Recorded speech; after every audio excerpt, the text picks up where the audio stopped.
तो जब से सुपरनैचुरल यूनिवर्स के चौथी फिल्म का ट्रेलर रिलीज हुआ है, तब से लोगों का इस यूनिवर्स के प्रति एक बार फिर से इंटरेस्ट जाग चुका है। कुछ लोग इसके बारे में और ज्यादा जानना चाहते हैं, इस यूनिवर्स के फ्यूचर प्रोजेक्ट्स और उनके बीच के कनेक्शन को जानना चाहते हैं, तो कुछ लोग इस यूनिवर्स से जुड़े अपने कंफ्यूजन को दूर करना चाहते हैं। तो मैंने सोचा कि क्यों ना 7 जून को मुंजा फिल्म के रिलीज होने से पहले इस यूनिवर्स के बारे में थोड़ा और डिटेल में बात किया जाए। तो शुरू करते हैं दोस्तों आज का ये सुपरनैचुरल वीडियो। पर शुरू करने से पहले एक छोटी सी अपील, अगर आप भी उन 78% में से एक हो तो प्लीज पहले चैनल को सब्सक्राइब करके इसे 20% से एटलीस्ट 25% कर दें। तो मैं हूं आपका होस्ट प्रणय और आप देख रहे हैं सुपर पॉप कल्चर।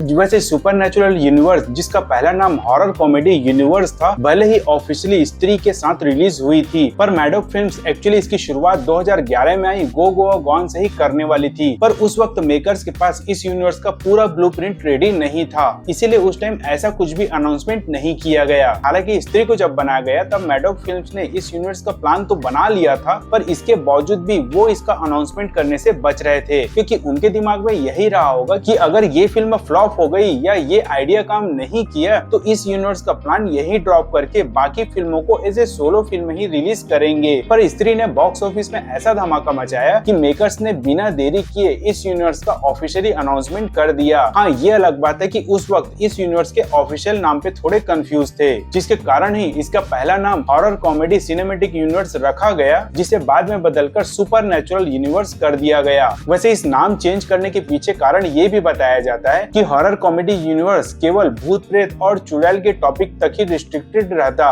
पर सुपरनैचुरल यूनिवर्स में हर वो चीज को इंक्लूड किया जा सकता है जो विज्ञान से परे हो, फिर चाहे वो गो गोआ गॉन के ज़ॉम्बीज़ की बात हो या तेरी बातों में ऐसा उलझा जिया कि रोबोट की बात हो। हालांकि फिलहाल अभी तो इन फिल्मों को ऑफिशियली इस यूनिवर्स में शामिल नहीं किया गया है, पर भाई फैंटेसी वर्ल्ड में ऐसा कनेक्शन जोड़ने में आखिर कितना टाइम लगेगा। सो मे बी कल को अगर गो गोआ गॉन का सेकंड पार्ट आता है तो उसे भी बड़े ही आराम से इस यूनिवर्स में शामिल किया जा सकता है, और फिर भूत प्रेत और चुड़ैल के इस वर्ल्ड में ज़ॉम्बीज़ एक्सपर्ट बोरिस की एंट्री देखना किसे पसंद नहीं आएगा। खैर, जो आने वाला है या आ सकता है, फिलहाल लोग उसके लिए तो ज्यादा दिमाग नहीं लगाएंगे, पर इस यूनिवर्स की एक आ चुकी फिल्म ने एक्चुअल में लोगों को कंफ्यूज किया हुआ है, क्योंकि कुछ लोग इस फिल्म को इस यूनिवर्स का हिस्सा मानते हैं तो कुछ लोग नहीं मानते। जी हाँ, मैं बात कर रहा हूँ इस यूनिवर्स की सेकंड फिल्म रूही की, जो बहुत से न्यूज, इंटरव्यूज और इवन विकिपीडिया के हिसाब से तो इस यूनिवर्स की पार्ट है, पर कुछ चीजों ने इसके लिए भी कंफ्यूजन बढ़ा रखा है। हालांकि रूही और अब्जा के एक हो जाने के बाद अब ये इस यूनिवर्स की एक पावरफुल और इम्पोर्टेंट हिस्सा बन चुकी है, पर राजकुमार राव का स्त्री और रूही दोनों में अपीयर हो जाना इसे थोड़ा कॉम्प्लिकेटेड बना देता है। बट अगेन ये काल्पनिक दुनिया है जहाँ किसी भी तरह का कोई सा भी कनेक्शन जोड़ा जा सकता है, तो फिर राजकुमार राव को हमशक्ल या जुड़वा भाई क्यों नहीं दिखाया जा सकता।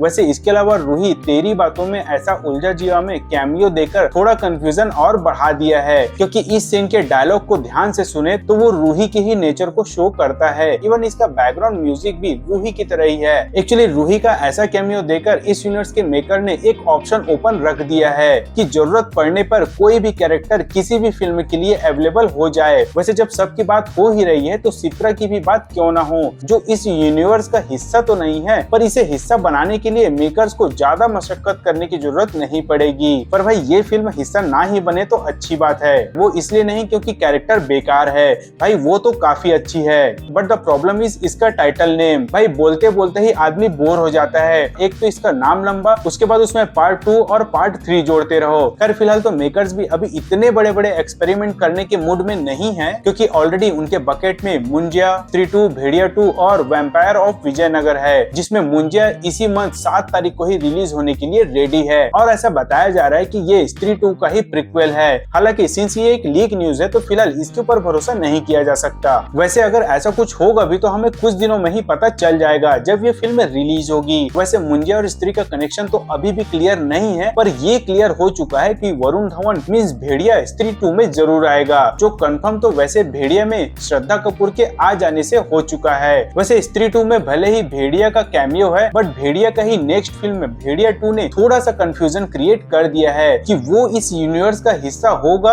या नहीं। भाई सुनने में थोड़ा अजीब लग रहा है, पर ये गौर करने वाली बात है कि भले ही श्रद्धा कपूर भेड़िया में आ चुकी है और स्त्री 2 में भेड़िया कंफर्म आने वाला है, पर इसके बावजूद भी ऐसा कंफ्यूजन इसलिए क्रिएट हो रहा है क्योंकि जब इसका अनाउंसमेंट हुआ था तब वरुण धवन ने मैडॉक फिल्म्स का नाम इसमें मेंशन किया था, पर कुछ महीनों बाद ही इसे हटा दिया गया। साथ ही मैडॉक फिल्म्स ने भी इसके बारे में सोशल मीडिया में कभी भी पोस्ट नहीं किया और न ही विकिपीडिया में इसे अपडेट किया गया है। सो किसी कॉन्फ्लिक्ट के चलते अगर ऐसा हो रहा है तो ये बहुत ही सैड न्यूज है इस यूनिवर्स के चाहने वालों के लिए कि कहीं ये मार्वल और सोनी टाइप का किस्सा तो ना हो जाए। खैर अभी तो ये फिल्म अंडर प्रोडक्शन है और 2025 तक आएगी। हो सकता है अभी अगर ऐसा कुछ कॉन्फ्लिक्ट हो भी तो उस वक्त तक ये सारी चीजें सॉल्व हो जाएगी। वैसे 25 नहीं, इस यूनिवर्स की एक और फिल्म वैम्पायर ऑफ विजयनगर भी आने वाला है जिसमें आयुष्मान खुराना एक वैम्पायर बनेंगे एंड इस तरह से इस यूनिवर्स में भूत, चुड़ैल और भेड़िया के बाद एक वैम्पायर की भी एंट्री हो जाएगी। हालांकि अब ये देखना बहुत ही ज्यादा इंटरेस्टिंग होगा कि आगे चलकर ये यूनिवर्स कैसा शेप लेगा।